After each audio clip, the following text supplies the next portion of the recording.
মানুষের বাড়ি ঝাড়ু দিতেছো, নিজের বাড়ি ঝাড়ু দিলে সমস্যা কি?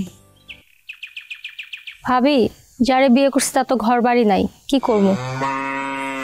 তাও ঠিক, জানে শুনে এমন একটা মানুষের বিয়ে করছো, ঘর বাড়ি নাই, টাকা পয়সা নাই, কিছুই নাই, অথচ রুকাইয়ারা দেখো সব আছে। আমি তো জেনে শুনে বিয়ে করছি ভাবি। ধরেন আমি যদি তাকে বিয়ে না করতাম আর সে যদি উল্টাপাল্টা কিছু করতো, তাহলে তো আমার সারা জীবন জেলে থাকতে হতো। জেলে থাকার থেকে তো অন্য বাড়িতে থাকা ভালো।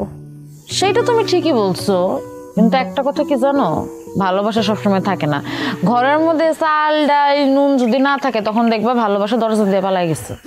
সারা জীবন তো এমন থাকবে না ভাবি। আশিক তো কোনো কাজ কাম করবে, দেখবেন একদিন আমাদের অনেক টাকা হবে, তখন আর এই অভাব থাকবে না। সেই দোয়াই করি। আচ্ছা একটা কথা, কত মাসুদের সাথে কি তোমার কোনো ভালোবাসা হয়েছিল? ভাবি, আমি বুঝতে পারছি আপনি কি বলতে চাচ্ছেন, কিন্তু আমি কিন্তু কোনোদিন বলিনি যে আমি মাসুদকে পছন্দ করি। যতটুকু বলছি বেদানা আপার জন্য বলছি, তাছাড়া আমি তো আশিককে ভালোবাসি।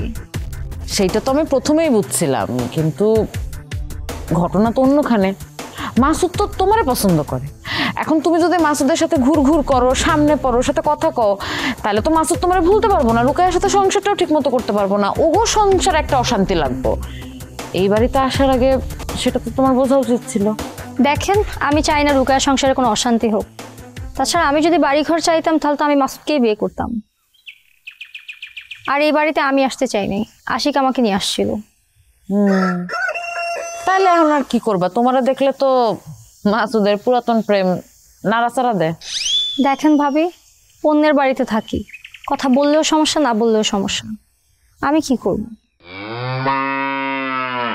বুঝতে পারছি তুমি ভালো বিপদেই আছো, কিন্তু একটা কথা কি জানো, রুকাইয়া আমার বোন, এই কথাটা ভুলে যাও না।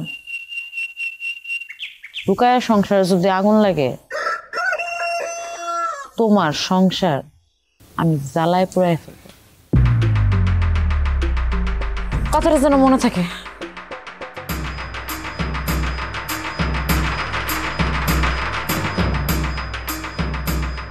আপনি আমাকে যতটা ভোলা ভালা ভাবছেন ততটা আমি না। মাসুদকে আমার হাতে রাখতেই হবে, কারণ এই বাড়িতে আমার যে কোনো সমস্যা হলে সবার আগে মাসুদ আমার পক্ষ নেবে, সেটা আমার বোঝা হয়ে গেছে।